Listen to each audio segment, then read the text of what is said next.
ভাই দুইটা সৃজনশীল দেওয়ার পরে আরেকজনে খেয়াল করছে যে আমাদের 25 সালে প্রশ্ন দিয়ে দিচ্ছে। পুরাটা বাতিল হয়ে গেছে কাটাকাটির কারণে। এখন আমাদের টেনশন হচ্ছে এই যে আমরা যে কাটাগুলো করছি এখন এটার কি হবে।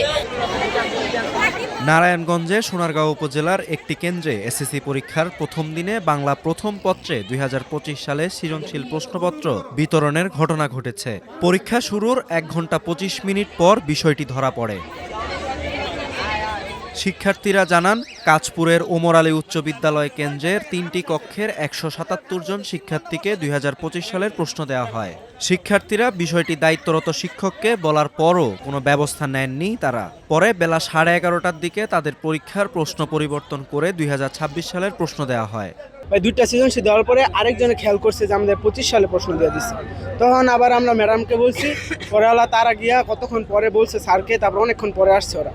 পরে আলা তারপর আবার নতুন করে প্রশ্ন দিচ্ছে, তারপর আমরা শুরু করছি। ম্যামদেরকে জানাইছিলাম কিন্তু ম্যামরা বুঝে নাই, আর আমাদেরকে বলছে যতটুকু কমন হচ্ছে ততটুকু লিখো।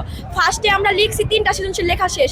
বিদ্যালয়ের প্রধান শিক্ষক ও কেন্দ্র সচিব বলেন, ভুলবশত গত বছরের প্রশ্ন দেওয়া হয়েছিল, এই জন্য শিক্ষার্থীদের সময় বাড়িয়ে দেওয়া হয়।